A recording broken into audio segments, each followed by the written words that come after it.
Retcons, retroactive continuity, changing continuity after it literally already happened. It happens to everyone, even the X-Men. Some retcons we love, some we kinda hate, but let's be honest, the ones we hate are just straight up more fun to talk about. We're starting off our list light with a bit of a silly little retcon that seemed to be entirely pointless. Chris Claremont's run on the New Mutants is praised for its awesome character work and the cool locations the team goes to. For example, we got the introduction of the character Magma, who came from the long-forgotten Roman colony known as Nova Roma. Nova Roma was super cool because it was a society that had changed very little since the days of the Roman Empire. However, after Chris left, X-Men villain Selene changed that. Also hailing from Nova Roma, Selene revealed that she had, in reality, brainwashed everyone into thinking that Nova Roma was real, while the whole thing was just a big, dumb, elaborate hoax. However, like a boss, when Chris Claremont later returned to the X-Books,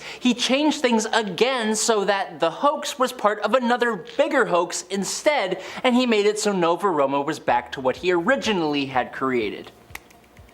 Now, I kind of like this next retcon, but there is no denying it does Professor X pretty dirty. Yeah, we are talking about Deadly Genesis. Professor X assembled the all-new, all-different X-Men after the Krakoan attack on the original X-Men. Cyclops was the key survivor of that attack, and he escaped, found Xavier, and requested additional aid. From there, Xavier recruited Storm, Colossus, Nightcrawler, etc. as his all-new X-Men. However, there was another. Professor X had actually made up an entirely different team which included Cyclops' long-lost brother, Vulcan, and he sent them on the rescue mission way underprepared with no real experience before he sent his new X-Men team. That entire team was decimated. That's bad enough for Xavier, but then you take into account that Professor X then mind-wiped Cyclops of the events and covered it all up. It made the character of Professor Xavier far less heroic than traditionally perceived. It also brought about an entirely new cast of characters and gave Cyclops even more reason to become just a smidge bit more unhinged. But morally dubious Professor Xavier kinda works really well. I like it. The Decimation. It's a huge event in the X-Men canon. This is when the Scarlet Witch wished away the X gene completely when she said no more mutants, and the next decade of X-Men comics centered on that decision. With just 198 mutants left and no more mutants being born anymore, mutants were on the edge of extinction. Obviously, the mutants absolutely hated Wanda for this, and for good reason, but alas, all was not as it seemed. The Scarlet Witch's involvement was soon altered in Avengers: The Children's Crusade, as the X-Men discovered that Victor Von Doom was secretly behind the decimation. Sure, the X-Men still hated the Scarlet Witch for a long time after, again, rightfully so, but the comics removed some of her blame for the situation. It was a serious change given how important the decimation was for the X-Men. The Dark Phoenix saga was landmark. That story set the precedent that even longtime X-Men, some of the most loved characters, weren't beyond being corrupted and turned into the bad guy. Not only that, but they could also cause problems for the entire galaxy and wipe out countless lives. We saw Jean Grey get overcome by the Phoenix Force's power, attack her friends, and destroy a world before sacrificing herself to save everyone. Yes, well, not really. Before long, the X-Men comics revealed Jean was actually chilling out in a cocoon at the bottom of Jamaica Bay. That Jean Grey that did all those incredibly horrible things? That Jeannie McBeanie? That wasn't Jean at all. Instead, it was revealed that it was actually the Phoenix Force which had taken on the physical form of Jean Grey. The real Jean never did the horrible things the Phoenix did. On one hand, we got Jean Grey back. On the other hand, the change completely uprooted the Dark Phoenix's sagas, message, and legacy, which ticked off a lot of fans. Next up on our list is, kind of a weird one. Bit of a strange fella. It's also incredibly small in the grand scheme of things. Oh, and it's also 100% unnecessary and just weird and was done purely for shock factor storytelling. Sentry Fallen Sun is a comic that depicts the funeral for the Sentry after he was taken down by Thor during the Siege event. A whole bunch of superheroes are at his funeral. The Fantastic Four, Daredevil, Tony Stark, Cyclops, Rogue, and Emma Frost, Doctor Doctor Strange, they are all giving their thoughts and prayers saying nice things about Sentry. Thor even goes and dances with Sentry's mom. It's wholesome. But then we have Rogue. Rogue tries to say her piece. She talks about how she went for a long time without being able to touch somebody, except for the Sentry, who was the only person who could hug her. And then she gets overwhelmed and runs off crying. And then, in a little under-the-breath moment between Johnny Storm and Cyclops, it's basically implied that Rogue and Sentry had, they did the thing. It's just so random and so unnecessary and really out of place. Speaking of random, unnecessary, out of place, and romance, following the untimely passing of Professor Charles Xavier at the hands of his own golden boy Cyclops, who was possessed by the Phoenix Force during the Avengers vs. X-Men event, Xavier's last will and testament are read out by Jennifer Walters' She-Hulk to a room full of mourning listeners. In Uncanny X-Men number 24, fittingly titled The Last Will and Testament of Charles Xavier, Jen reveals to the room of at-odds X-Men that at some point in Xavier's past, he not just loved, but actually married Raven Darkholme, better known as Mystique. As you can imagine, almost every single person in that room was shocked and confused.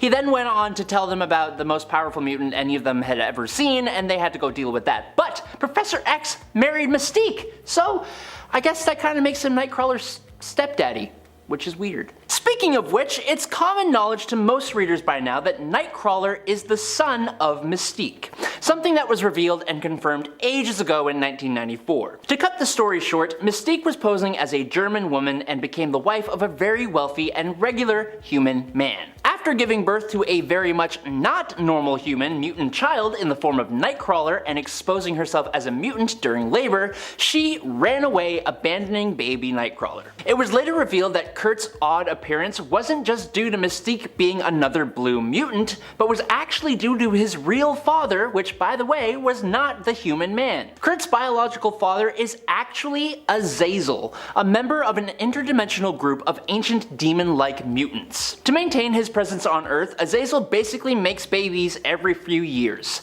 The children are then used as anchors to keep him aligned to our world. This retcon changed Nightcrawler's origin, sure, but it also gave him a ton of siblings, and it also, inexplicably, changed another X-Men as well, Angel. Angel was now a descendant of an equally ancient offshoot of mutants, but instead of having a demonic appearance, they possessed angelic qualities. Oh, so cool.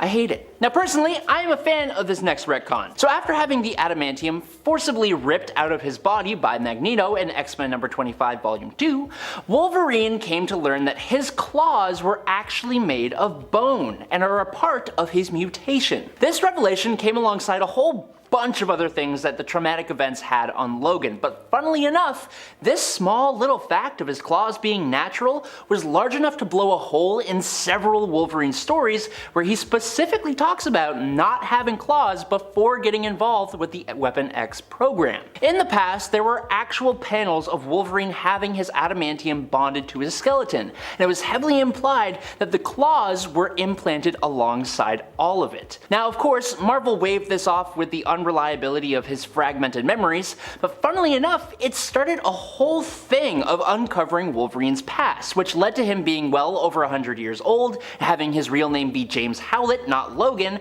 as he thought it was. So it's not entirely negative, but there's no negatives here. From the day of Lucas Bishop's debut in Uncanny X-Men, he was a good guy. Righteous, self-sacrificing, a literal man of the law from the future. He had a huge degree of integrity, and unlike a lot of other characters, he never seemed to waver on that, which is why, when we saw his sudden and drastic change to brutal villainy, most fans were left flabbergasted even if the explanation was clear and out in the open. Now we knew that Bishop came to the main 616 timeline to stop what was commonly referred to as the X-Traitor. At first he thought it was Gambit, then after onset Onslaught, he thought maybe it was Xavier, but then 10 years later, after having never mentioned her or anything like her before, Bishop decided once and for all that it was actually the first baby born since M-Day, Hope Summers. The child would soon be adopted by Cable, and Bishop set out to send the sweet fresh mutant back to the Shadow Realm. Bishop nearly took the life of Professor X, someone he committed to protecting, and he slaughtered the entire population of a future version of Earth just to cut down on the places that Cable and Hope could run to. The Messiah story arc was honestly loved by so many people. It's kind of super awesome. But the heel turn in Bishop's personality was then explained away as being him being possessed by a demon bear. What does that even mean? Now, last up for the day, after Cassandra Nova, the insanely powerful twin of Professor X, leveled the mutant city of Genosha, Magneto was nowhere to be found, and thus he was presumed to have bit the dust in the attack. But then the new X-Men member, Zorn, revealed that he was actually Magneto in disguise. Whoa, crazy, cool. What's not so cool was that upon the reveal, Magneto destroyed the X-Mansion and attacked New York City, taking a lot of people's lives and making a lot more people his prisoners. Now, obviously, the X-Men eventually triumph, but not before Magneto fatally injures Jean Grey with a, quote, planetary scale stroke. It's stupid, but for that crime, Wolverine relieved Magneto of his head. So that's Magneto gone for good, right? Nuh-uh-uh.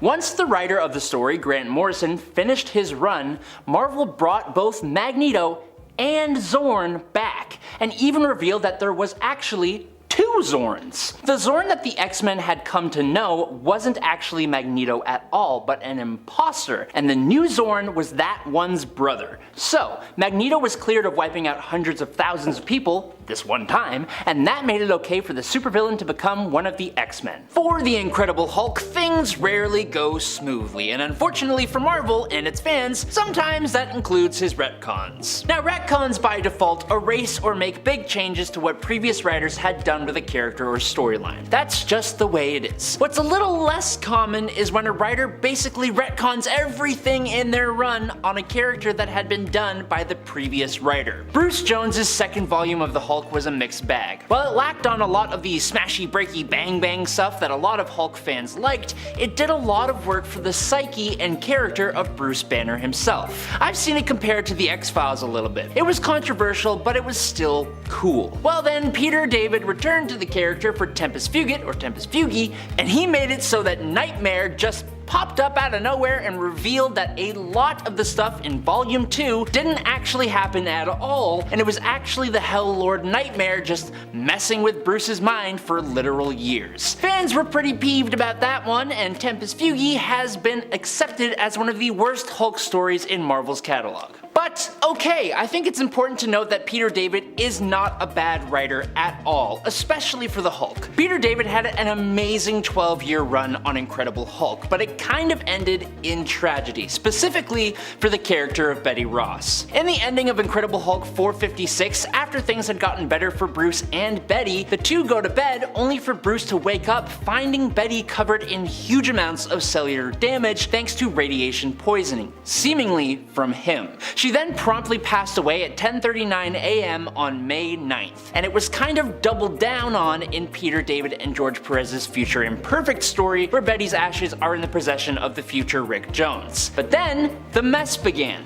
Peter David and Marvel didn't agree on where Betty's passing would lead for the Hulk, and so Peter was booted off of the Hulk. When Joe Casey came on, Betty's death is almost immediately retconned, with Betty placed in stasis, and the ashes we saw were revealed to be her uncle's instead. Years later, this would eventually lead to Betty being properly resurrected as Red She-Hulk, which is also something that left fans with mixed feelings. Having debuted in the second project in the MCU following Robert Downey Jr.'s Iron Man, the Hulk is the MCU's longest running hero, but at the same time his origin and emergence has not been talked about really at all and didn't seem to matter to anyone in the MCU at all until rather recently. With She-Hulk getting her series, the purple freak Happy Hogan showing up in What If Season 2, hippie surfer dude Scar showing up, which don't even get me started, and possibly the World War Hulk movie coming, Marvel actually very subtly retconned the Hulk's MCU origins. According to Marvel Studios' The Marvel Cinematic Universe and Official Timeline book, Banner became the Hulk in the mid-2000s, with the character having been on the run for 5 years at the start of the Incredible Hulk movie, which slightly coincides with a scene from She-Hulk where Banner says he has been Hulk for 15 years, aka since 2010. Who am I kidding? No, the real hated retcon here is absolutely hippie surfer Yogi Scar, just being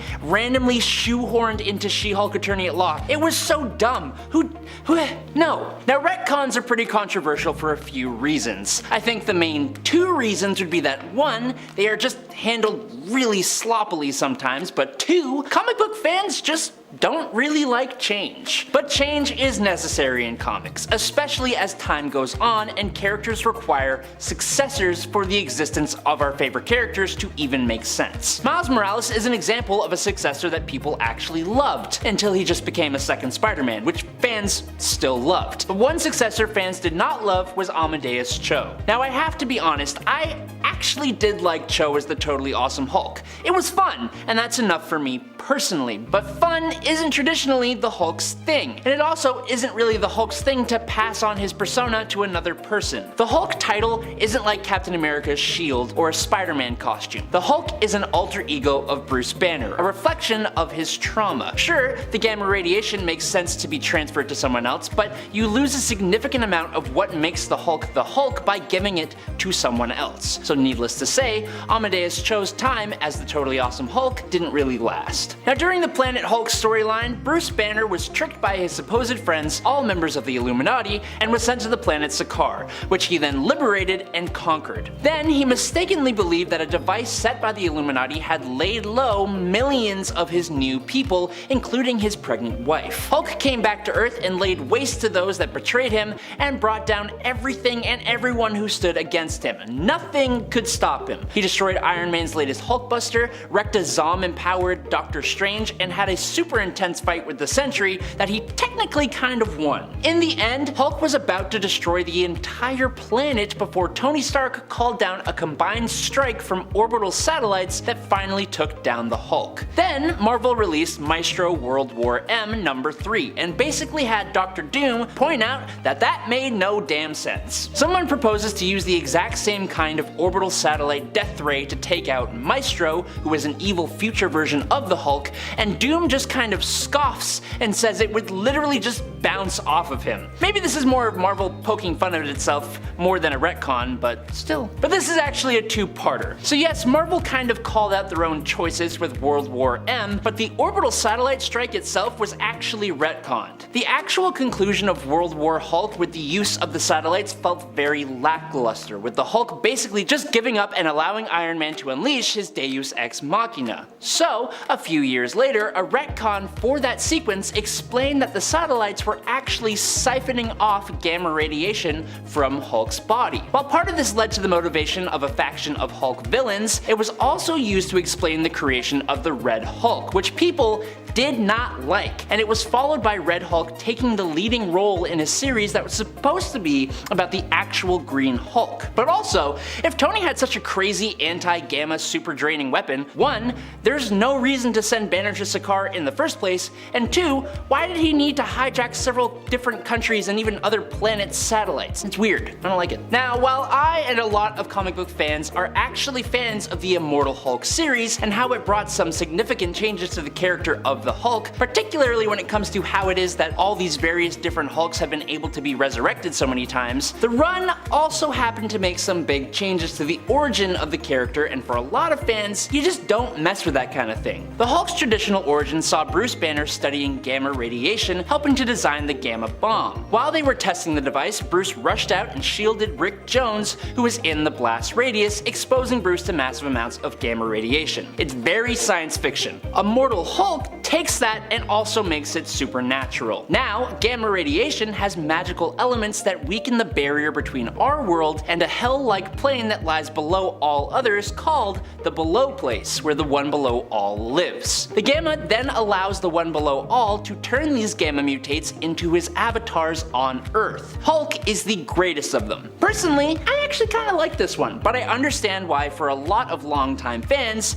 they do not. But if we are talking about hated changes to the Hulk's origin, we can 100% look at Original Sin, one of Marvel's most obvious retconning events. In Original Sin, Uatu the Watcher was found deceased on the moon, and then in each subsequent issue, secrets held by the Watcher are revealed that altered various different characters' histories, and led one step closer to the answer to who did the slaying of the Watcher. I'll leave you to find out what the other secrets were, but one of the biggest and most hated was the revelation that Tony Stark was largely responsible for the creation of the Hulk. Essentially, Tony had altered the construction of the original gamma device. Thanks to Tony weakening the concentration of the device, when the accident took place, Banner ended up surviving his exposure to the intense amounts of gamma instead of being completely vaporized by it. Fans did not like this, and it kinda makes me wonder how that compiles with the whole Immortal Hulk thing. I don't know. Now, I've talked about Immortal Hulk a few times. It is honestly a bit of a masterpiece. While some people obviously have issues with it, it is widely regarded as absolutely amazing. So how do you follow up something like that? People didn't exactly have high hopes for what came next and how it would measure up. That is until Donny Cates was slated to write it, with Ryan Ottley illustrating. Then people were excited to see what came next. So imagine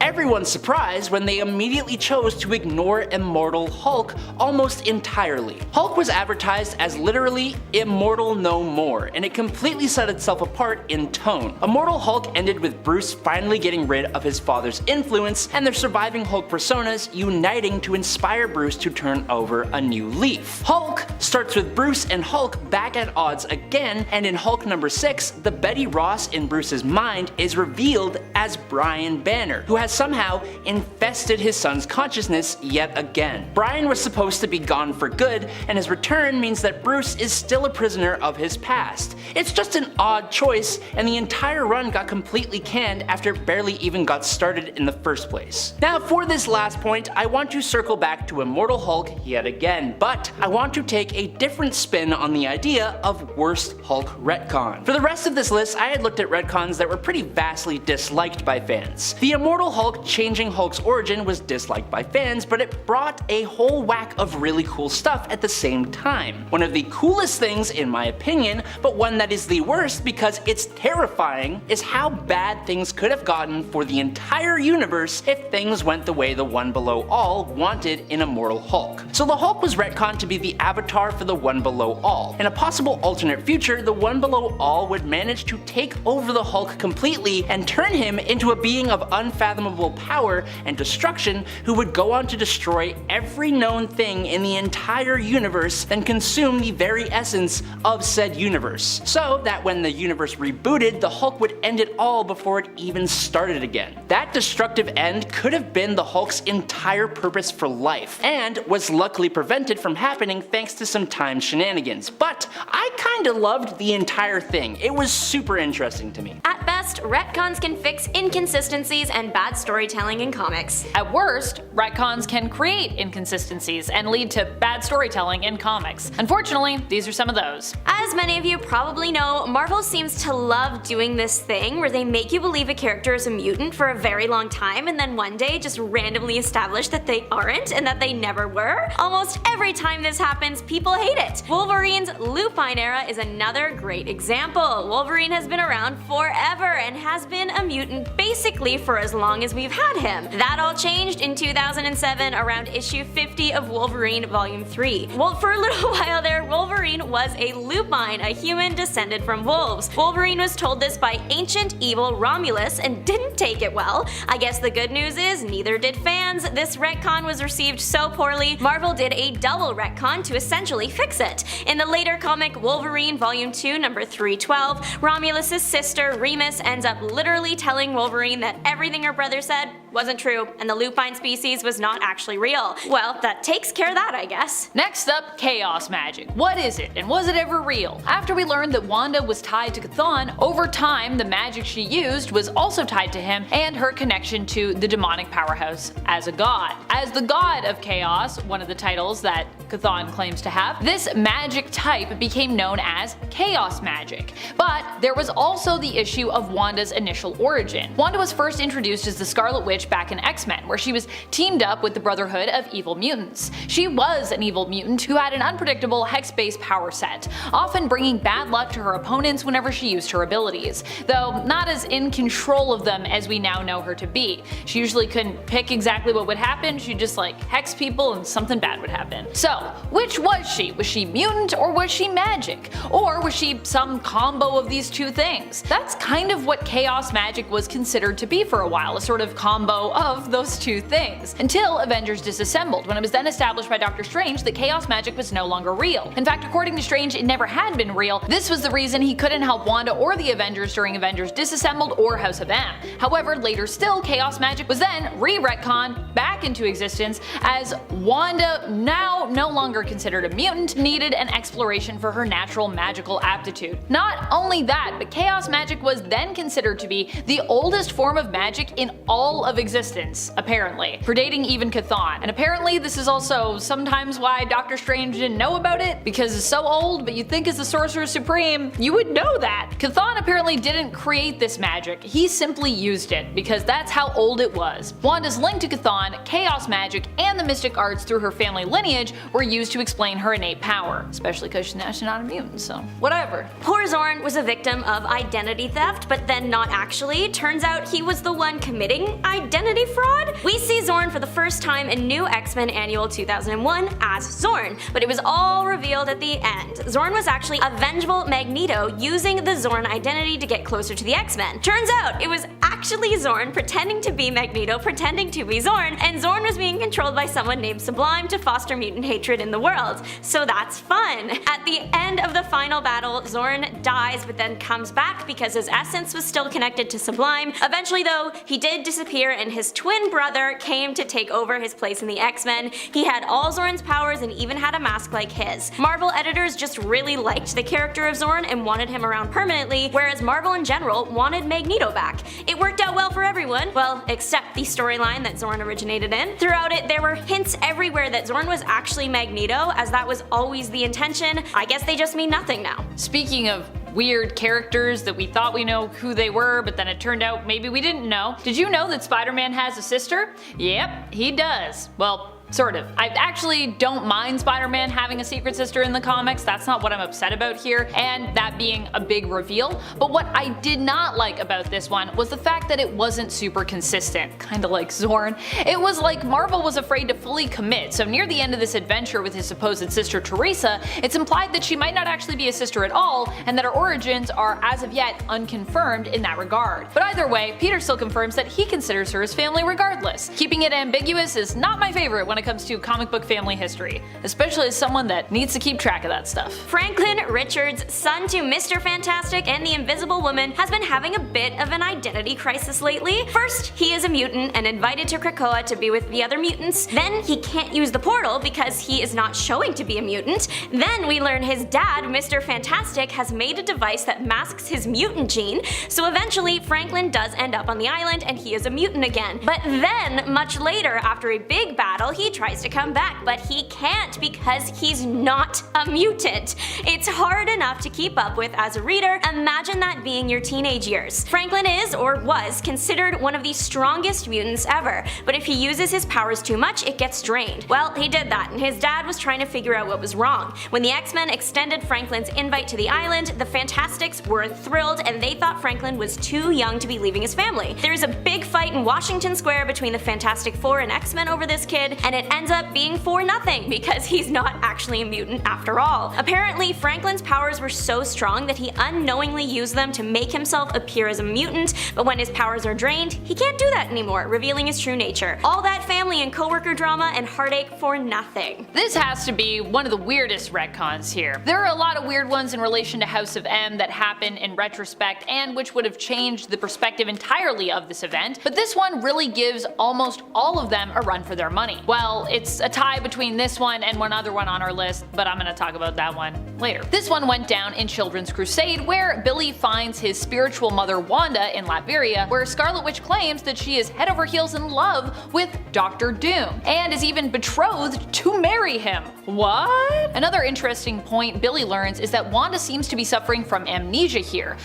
Turns out that this was all seemingly part of a plot of Doom's to steal Wanda's power. However, it is also implied that the two did really have feelings for each other, despite Doom's claims that it was all a fervent sham, and that Wanda means nothing to him. In his anger, he even claims that she is so worthless, she wasn't even the true cause of House of M, and that it all actually happened due to his own machinations. That's right, he marches in there saying House of M was all me, baby. Interesting. I generally write this one off as Doom just being frustrated at the result of his plan not going to plan, as we still have yet to see any proof of Victor's claim here, I believe, but it is possible that this was meant to be taken literally and it was a retcon that was intended to absolve Wanda of her guilt. But at the same time, it also would kind of make much of the event feel hollow because Wanda was pushed to her actions due to her own trauma and hurt at that time, so it makes sense that she's behind House of M. And while I'm not condoning what she did, it did make sense for her character to lash out like she did. Hence why Doom being behind it all really makes no sense. No matter which universe you look at, Iron Man is suffering. That's just the way of the worlds. In 2012's Iron Man 17, Tony gets some pretty serious news. Turns out he was adopted, and he already has enough daddy issues, but the revelation that has caused him to reevaluate his bond with his father, it didn't go over well. Maybe Howard wasn't the best dad to Tony because he secretly resented him for not being his biological son. The Starks' biological son was Arno, and he wasn't doing so well, so the Starks turned to Alien 451. The alien helped get Arno to term, but modified him in the process to wield the universe's most powerful suit of armor. That sounds familiar? The baby was born, but Howard had done some modifying of his own that made the baby's health decline. Who knows what would happen if 451 found out what Howard did, so the Starks needed a cover. Enter Tony. This is so sad. Tony was literally being adopted in a family not to be loved, but to be a decoy that is forced to live up to unattainable standards for his entire life. Eventually, Tony met 451 and tried and failed to pilot the armor. When he got back down to Earth, the ever-curious Tony looked into why he couldn't do it and found a tape in which Howard explained everything. Marvel, give Tony a break challenge level impossible. What's interesting about a lot of retcons is that they are usually implemented by writers or creative teams who are different from the ones who established the initial canon for a character, which honestly makes sense. These are new creatives who either might not be aware of the established canon, might not like it, or might just want to change it up because they want to shake things up and have like a new vision for a character or just established lore. But this isn't always the case. Like with Genesis and her alter ego, the demonic entity Annihilation, during Ten of Swords. Genesis was revealed to be the retcon wife of Apocalypse, who also happened to be the one under the Mask of Annihilation or the Helm of Annihilation, possessed by the demonic Amenthi entity. However, by the end of Ten of Swords, we'd actually saved Genesis from her possession, with Saturnine transforming the Helm of Annihilation into a staff. The whole purpose of Saturnine doing this was to zap Annihilation's power somewhat, making it easier for the wielder to dominate and control this power instead of Annihilation possessing the wielder. This way, Genesis and the Iraqi mutants would have complete control over the Amenthi army without being possessed. But apparently, this was not actually what happened. In X-Men Red, issue number 12, Genesis is once more under the influence of Annihilation. Again, even though we just did this a few years ago, who, while unable to possess her, is considered to be more of a corrupting force now than ever before, apparently, in staff form. What's worse is this time Apocalypse also wasn't able to stop Genesis by defeating her in one-on-one combat, so Genesis seeks to conquer and invade Arakko. And Apocalypse, while warning and preparing Arakko, says that he's actually got to take a back seat for this one because he already lost in one-on-one combat, so therefore he can't fight again. Apparently that's a thing he does now. We are back with my favorite, Tony Stark. It's time for his villain era, literally. Turns out for a while there in the 90s, 90s, Tony was under the control of Kang the Conqueror. This all comes to light in Avengers: The Crossing. We don't actually know how long Tony has been under someone's control, but he's been deteriorating the lives of the Avengers for a while, causing financial instability and even going so far as offing people close to his teammates. It's definitely not a look we want to see for the Avenger. When he gets discovered by the other Avengers, there is of course a battle, but Iron Man is hard to beat. What do the Avengers do? They travel back in time and they get another Tony. Teenage Tony inspires evil Tony to become good again, and evil Tony sacrifices himself to save the day, becoming a hero again. This retcon already messed with Tony's character, but now it means that Tony is just really young for a while, until it's eventually, thankfully, fixed when all the Avengers died and then were revived by someone we have already seen, Mr. Franklin Richards. But specifically the version of him that Franklin knew best, meaning older Tony, but he's a good guy again. Most fans dislike this retcon for what it did to Iron Man, but it was also just confusing. Later on, Kang even confirmed that he was just trying to create confusion. Mission accomplished, dude. Speaking of things that are confusing, especially in the modern light of day, this is the retcon that is tied for worst in the wake of the House of M aftermath. If you know me, you can guess what I'm about to say next. Say it with me. Scarlet Witch and Quicksilver are no longer mutants. What? Why? And how? Yes, because of the MCU, and because the High Evolutionary is basically a major creep who likes to experiment on mutant younglings. I don't know. This retcon took place during the Axis event, which I have honestly mixed feelings about. The event, not the retcon. While there are parts of Axis that I like, this is decidedly one of the parts that makes me question if it might actually be the worst event ever, because that is how much this retcon bothers me. It's not so much about losing Quicksilver and Scarlet Witch from the mutant group, although that does sting quite a bit, but it's about how this retcon made years of established family drama pointless. Scarlet Witch and Quicksilver were proven as not being mutants when we learned they weren't actually Magneto's kids after Wanda attempted to put a curse on her direct family. While Pietro was affected by this, Magneto was not. The good news is that during the Krakoan era, Magneto firmly established that he still thought of the twins, Wanda especially, as his children. Even though they weren't actually his kids by birth, they would always be considered a part of the Maximoff family tree. It's a nice gesture, but I still desperately want this retcon to be undone. Please, Marvel, please answer my pleas. Retcons are now a fundamental part of a team or hero's journey, some more than others. Nightcrawler's origin is a mess that has hopefully been cleaned up for the last time. As it stands right now, Nightcrawler's mother is Destiny and his father is Mystique. Yes, Mystique presents as a woman most of the time, I get that, but this is the MCU that can be easily changed depending on the mutant. Mystique is a very powerful mutant and she isn't a shapeshifter. Well, she is. I'm just trying to be dramatic and make a point. Mystique is a gene shaper. Shape-shifting commonly is changing your body's shape but keeping your inside stuff like your DNA the same. For Mystique, she can alter her inside stuff, so she was able to give herself functioning male reproductive organs and become a father. For the longest time, Nightcrawler's mom was Mystique and his dad was Azazel. Turns out Mystique had relations with Azazel that didn't result in a child, but the relationship made sure she was familiar with Azazel's body so she could easily replicate it when she needed to. Plus, Azazel thinking Nightcrawler was his son was crucial to him not messing with the Earth to the point of destruction because, well, he might not be a great father, but at least he doesn't want to destroy his kid's home planet. Nightcrawler has a lot of parents. Covered here, Mystique, Destiny, and Azazel, but also Mystique was married to Baron Wagner and he thought that Nightcrawler was his, so that's another maybe like half father. Then as covered in part 1, Mystique married Professor X at one point, so that's a stepdad right there. It looks like this whole Destiny and Mystique thing might be the permanent birth story for Nightcrawler, as that's what the original creator intended, but like all things in the Marvel Universe, we just have to wait and see. At this point, Wolverine could write a handbook on retcons and how to come back from the dead. He has everything going for him to not die: indestructible skeleton, powerful healing factor,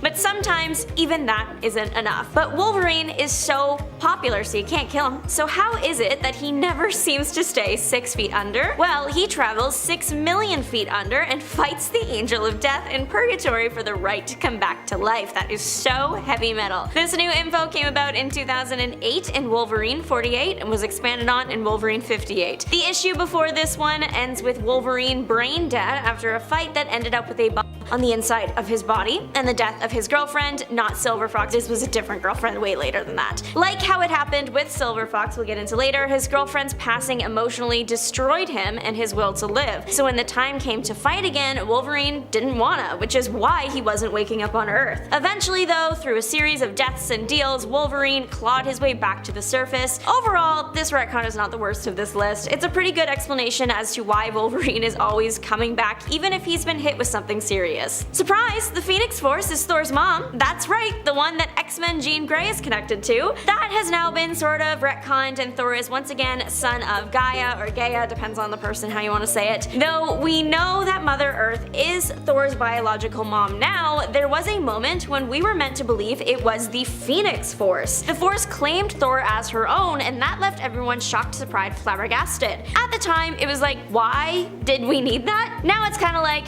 there are worse things. So the bold statement of Thor, I am your mother, was taken back, but when Thor was a baby, just after Mother Earth had given birth to him, Thor was attacked by a frost giant sword, and it literally froze baby Thor. So friend to Mother Earth, the Phoenix Force breathed fire into the child, the fire of life, and now he's okay and has some Phoenix power in him. And he kind of has three moms now: Mother Earth, the Phoenix Force, and Freya. Wolverine cannot know peace or anything that has happened in his past. Even we the readers don't know what's real or what's retconnable. Take Wolverine's ex, Silver Fox. Now we're getting to her. Like most people close to Wolverine, she passed away in a brutal manner, and it was very sad and very hard on Wolverine. She met an untimely end at the hands of Sabretooth, Wolverine's arch nemesis. This death was actually one of the main reasons the pair hated each other so much. So Silver Fox's death was a very big deal until she was retcon revived, not even just as herself, but as a Hydra agent. That's an emotional hit. We learned Wolverine's tragic memories of her death were fake. There was even a fake cabin he was shown to prove it, but then we got the rug pulled again, and this whole thing was retcon again in House of M. Wolverine regains the memory of Silver Fox and Sabretooth. It's real this time. For how long though? I guess we'll never know. The Silver Fox that is a Hydra agent is thought to have been an impersonator or clone, or who knows. One of Wolverine's retcons was so controversial that it never actually panned out. Rumor has it that Wolverine was at one point maybe not a mutant, but really a Wolverine. A Wolverine that had been turned into a human. It's not hard to see why this one didn't make it to the page and why the rumor is hated. It's fun to think about, but it definitely doesn't have the same cool factor that Mutant Wolverine does. If the Wolverine had made it to the page, the idea was that the High Evolutionary would have created him. One of Wolverine's original writers has denied that this Wolverine nonsense was his idea, though he did admit that bringing the High Evolutionary into Wolverine's origin was something that was planned. I'm glad we have the Wolverine we do, and that for the most part he seems to always come back to his mutant status. I am counting this one because the X-Men are heavily involved. Franklin Richards is the son of Mr. Fantastic and the Invisible Woman, and he has been having a bit of an identity crisis, but this isn't the one most teenagers go through. No, his is much worse. He thought he was a mutant and even got onto the exclusive mutant island and made a bunch of friends, only to later discover he wasn't a mutant at all. He was a very powerful kid, just not a powerful mutant kid. Franklin was accidentally making himself appear as a mutant, and when his power got drained, he couldn't do that anymore, and that was when the non-mutant status was discovered. This one sucks because there was so much now unnecessary fighting that happened to get Franklin onto Krakoa. His dad permanently damaged his relationship with Franklin, preventing him from going to Krakoa by masking his X gene. The X-Men and the Fantastic Four destroyed Washington Park. Franklin makes all of his mutant friends, and all of it ends up being for nothing. Hard enough to keep up with as a reader, imagine that being your teenage years. Franklin was considered one of the strongest mutants ever until this big old mess happened, and he's not anymore. This next retcon seems to be a love it or hate it situation. I think it's neat, but a lot of people dislike it for not making a lot of sense in the X-Men universe. Moira McTaggart being a mutant and not a human. Her mutant ability is reincarnation, but the cool kind. Instead of just being reincarnated and needing to start all over again every time, she keeps all her memories and everything she has learned. I think this is neat and explains why she is so smart. But in the 90s, there was that big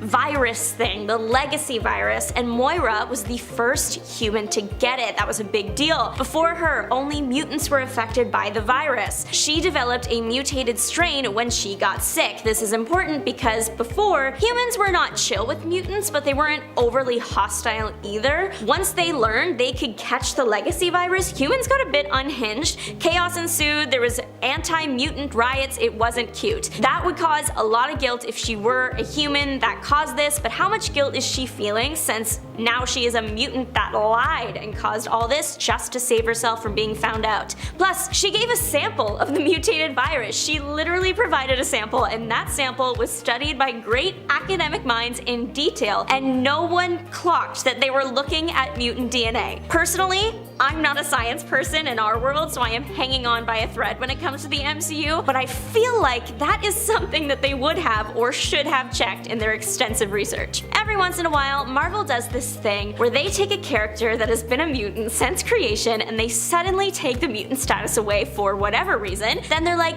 how do you feel about that? And we all say we hate it, and 50% of the time it gets fixed. Thankfully, they fixed Wolverine's lupine era. Wolverine had been a mutant basically for as long as we've had him. That all changed in 2007 around issue 50 of Wolverine Volume 3. All of a sudden, Wolverine was not a mutant, he was a lupine, a human descended from wolves. Wolverine was told this by ancient evil Romulus and didn't take it well. Good news is, neither did Wolverine fans. The retcon was received so poorly, Marvel did a double retcon to fix it. In the later comic Wolverine Volume 2 number 312, Romulus' sister Remus ended up literally telling Wolverine that everything her brother said wasn't true and the lupine species was not actually real. There we go. He is out of his lupine era, dead and gone and buried. Okay, listen. This retcon is not the case anymore, but it did happen. At one point, Magneto was actually not Jewish. When he was being investigated by Sabra and everything was found out that the name Eric L was fake, there were hints that Magneto was not Jewish and instead he and his wife were Romani. This didn't go over well with fans as we were all kind of used to Magneto being Jewish, and pretty soon it was permanently cemented that Magneto was Jewish when he got his actual fleshed out backstory. So now he is definitely Jewish, can't see that changing, but that wasn't always the case in the 90s. Wanda and Pietro are still rocking the boat all these years later, and it is one of the X-Men's most hated retcons ever. Wanda and Pietro are not Magneto's twins. Magneto, you are not the father. This retcon is hated for a variety of reasons, like how the overall story is now messed up, but also many think it had a real world reason for happening. Scarlet Witch and Quicksilver made their MCU debut and were going to become major players. Unfortunately, they were already tied to a separate studio. The battle between studios is what many think is the reason Marvel cut the tie between Magneto and the twins so they could be used in the films without ties to the not yet owned X-Men. People like their favorite characters to have a story that makes sense, with decisions made for them that fit in with the rest of the story, not because of a legal battle in the real world. One thing I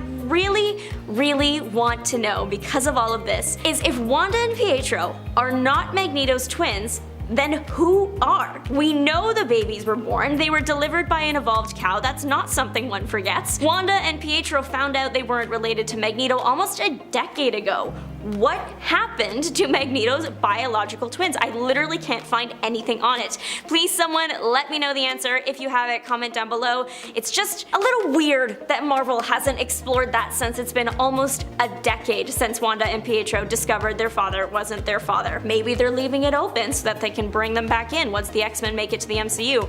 I don't know. Comic book retcons are a really interesting concept. They have the ability to be the coolest thing ever, or they have the ability to completely turn away an entire fanbase and ruin entire characters and arcs. We're gonna talk about the best of both worlds. Starting with Avengers 1 million. Introduced in Marvel Legacy number 1 over 1 million years ago, the early human mutant known as Firehair became the avatar of the Phoenix Force and nearly destroyed the entire planet. Now realizing that that's bad, and that she wasn't the only one capable of that level of power, she began assembling a team of supernatural and mystical beings to protect humanity and Earth. The eventual team was made up of the Asgardian god Odin Bor's son, the demigod sorcerer Agamotto, the Black Panther of the Panther tribe, the woolly mammoth riding Ghost Rider, Iron Fist Fan Fey, and a super smart caveman who wielded the Star Brand, which made him look surprisingly like the Hulk, but red. Now, after fighting some corrupted Celestials as well as time-traveling villains from the present like Thanos, multiple Doctor Dooms, and Mephisto, the team eventually disbanded. Now, I personally think it's really awesome. Like, the concept is just super cool. The only problem is that given the actual history of the Earth and the history of some of the characters involved and a whole bunch of things, actually it doesn't really make any sense. But whatever, man, there's a Ghost Rider riding a woolly mammoth. Sign me up, I'm there. But moving on, 2019's House of X #2 revealed that Moira McTaggart had been a completely detectable mutant all along and had lived numerous lives already. This was because Moira's newly revealed mutant power was reincarnation, sort of. Basically, when Moira died, her consciousness would reincarnate in the past when she was still in her mother's tummy, thus allowing her to retain all of the memories of all of her different previous lives, but allowing her to modify the course of her life as she wished with all the prior information about how things went last time. So through this power, Moira had a total of 10 lives. While she was at the beginning a super loving and caring person, over time and over the course of her different lives, she began to hate mutants and began hating her own powers, which led her to try and create a mutant cure during the 3rd life. She tried to change her ways in the 4th, 5th, and 6th lives, but then got fed up and tried to take out the Trask bloodline in her 7th life. She then tried helping Magneto and Apocalypse in her 8th and 9th lives, and then in her 10th life, she pretended to be loving and caring while secretly plotting to depower the entire mutant population. While all of that ranks among the absolutely biggest twists in Marvel Comics history, Moira's ultimate goal also completely shifted from saving and helping mutants to destroying them entirely after Mystique and Destiny stripped her of her mutant powers, and she came back for an 11th time as a cyborg allying herself with Orchis during the fall of X. Next up, Robert Reynolds, or as I like to call him, Bob, was granted the power of 1,000,000 exploding suns after consuming the Golden Sentry serum, which was an offshoot of the original Super Soldier serum, except like 100,000 times more powerful. He used his powers for the greater good of all and put together a costume to make his debut as the Sentry. He was the example of what a hero should be. He had connections to Iron Man, was active during the years just prior to Fantastic Four's emergence. He became a role model for Spider-Man as well as an ally to the X-Men and equal to Reed Richards and a friend to the Hulk. The Sentry battled alongside the Fantastic Four and defeated his greatest enemy, the General, with the help of the X-Men. Except we had actually never seen the Sentry in Marvel Comics till Sentry #1 in July of 2000. That's because of Sentry's darker half, the Void, one of the most evil and destructive forces in the universe. The existence of the Void drove Sentry to team up with Doctor Strange and Reed Richards to erase the memory of Sentry from themselves and even the entire world. So really, Sentry had been around since before any of our favorite heroes had ever debuted. It actually worked really well, which we can't say of all the retcons on this list. For example, next up we are talking about the awful couple of Hawkeye and Mockingbird. This whole relationship honestly sort of seems like a cheap way of capitalizing on the Green Arrow and Black Canary coupling that DC had going on, but these two were nowhere near as compatible as their DC counterparts. The best example of that would be the whole thing surrounding a guy called Phantom Rider. To sum it all up, Mockingbird is caught and physically mistreated by the Phantom Rider, and so in turn, she eventually gets her revenge, taking the Rider's life. Now Hawkeye, instead of supporting his traumatized partner, is scared off by the fact that she took the life of her assailant, and he dumps her. Now while that really makes no sense considering Hawkeye's colorful past and the fact that she took the life of someone who did something absolutely horrible to her, it all got retconned. Now the story changed so that Mockingbird actually consented to do the jiggy with Phantom Rider, which means she then took his life for seemingly no reason at all. On top of that though, instead of leaving it so that Hawkeye dumping her for taking a life for no reason makes a bit more sense, Hawkeye now just used the passing of Phantom Rider as the excuse to break up with her when the real reason was because she had actually cheated. Now look, they didn't talk about this next point in part 1, and this story will will forever haunt my psyche. So next up is the Spider-Man story, Sin's Past. This story contains within its strange pages the revelation that Gwen Stacy, former lover and a teenager, was having an ongoing affair with Norman Osborn, the Green Goblin, a very, very creepy full-grown man, old enough to be her father. Not only was she having the affair, it even resulted with Gwen secretly giving birth to twins. Twins that Gwen threatened to keep from Norman, which became the new reason that Green Goblin tried to take her out. Twins that were half Green Goblin and grew up at a faster rate, and twins that became a pair of assassins and came to New York to attack Spider-Man. I do not recommend reading this story at all, because all you will be able to see when you close your eyes at night going forward is the incredibly creepy image of Norman and his Green Goblin face as he's laying on top of Gwen Stacy. But on to brighter and better things. Jean Grey's death in the Dark Phoenix saga remains among the most shocking passings in Marvel Comics history. Her sacrifice remains an unforgettable moment for many fans, despite the fact that Fantastic Four number 286 retconned it out of existence. Issue 286 established that instead of the Phoenix Force becoming one with Jean Grey and influencing her decisions throughout the Phoenix and Dark Phoenix sagas, it turns out that the Jean Grey we saw wasn't Jean Grey at all, but was instead the Phoenix Force itself impersonating Jean Grey. The Jean Grey we all knew and loved was actually in stasis, in a cocoon, by the Phoenix Force at the bottom of Jamaica Bay, which is where her space shuttle crashed Uncanny X-Men number 101, and where she was reborn into the Phoenix originally. This brought the fan favorite character back to life, but devalued a large amount of the significance of the whole Phoenix and Dark Phoenix sagas for fans, and it made people start to hate Jim Shooter, Marvel's editor-in-chief at the time. Next up is Hydra Cap. The Marvel story Secret Empire introduced the idea that Captain America, the beacon of hope and the one who always did the right thing, was secretly this whole time undercover Hydra super soldier. This Hydra Cap organized the second superhuman civil war as well as a Chitauri invasion on the Earth. He got promoted to director of S.H.I.E.L.D. and influenced the legislation of the S.H.I.E.L.D. Act, which gave S.H.I.E.L.D. way more authority. He then used that new power to basically organize a Hydra takeover of America itself. Steve Rogers revealed himself as not only a longtime Hydra defector, but the Hydra Supreme. He allied himself with a new Madam Hydra, took advantage of a global catastrophe to seize control over the world's governments, and helped Hydra make its move. Hydra, who had seriously infiltrated S.H.I.E.L.D. at the time, began assuming control of key locations and executing anyone who stood in their way. The reveal of Captain America as a longtime Hydra agent completely took readers by surprise and even a bit of anger. Marvel realized and even admitted to their mistake, and so the story got retconned to have it so that the character known as Cubic, who was essentially a living cosmic cube in the form of a child, was manipulated by Hydra to create a Captain America who grew up being loyal to Hydra. This Hydra Cap would eventually supplant the real Captain America of Earth 616 till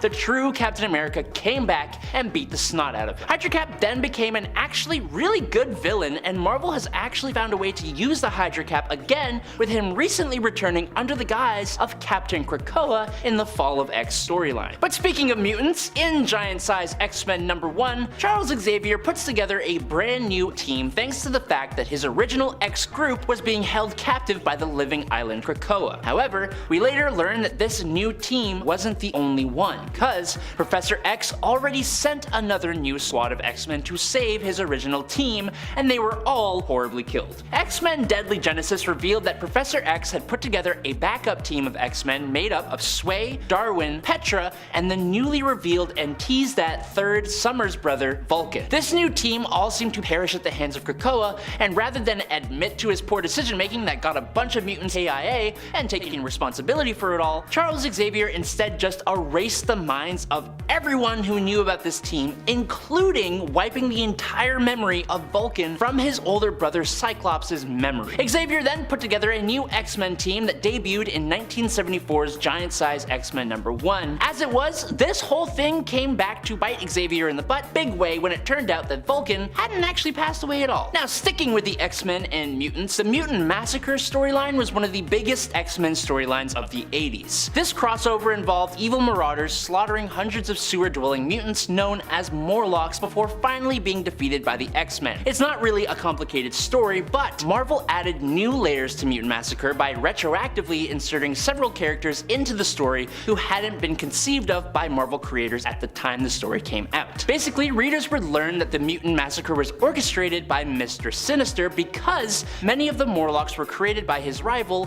Dark Beast. Sinister felt his own work was being perverted by Dark Beast, and more than that, it was revealed that Gambit was hired to lead the Marauders straight to their prey. Despite his remorse though, that revelation severely damaged Gambit's reputation as an X-Man. And last up for today, for the longest time, Bucky Barnes was one of the few comic book characters that appeared would actually remain deceased alongside Captain Marvel of the Kree. Initially believed to have perished on a mission alongside Captain America, crashing while on an experimental rocket while Cap himself went lunging into the depths and got frozen into a popsicle with a squishy center. But Bucky was in actuality captured and subjected to intense brainwashing by the USSR. When Marvel relaunched the Captain Marvel comics in 2004 under Ed Brubaker and Steve Epting, they brought in the Winter Soldier, one of the deadliest assassins in the Marvel universe, capable of going toe-to-toe with Captain America himself. And it wasn't long before Cap came to the horrified realization that his new enemy was none other than his former sidekick. Bucky's time as a ruthless, brainwashed assassin was colored by dark deeds and pretty chilling action. He came into contact with tons of characters like Nick Fury or Black Widow, who he helped train, and he even ended the life of Wolverine's wife, Itsu. This dark past would haunt him for a very long time after he returned to the side of the heroes. Now, while Bucky has rejoined the ranks of heroes, the shadow of his time as the Winter Soldier just continues to cast a long, pretty haunting presence over his character.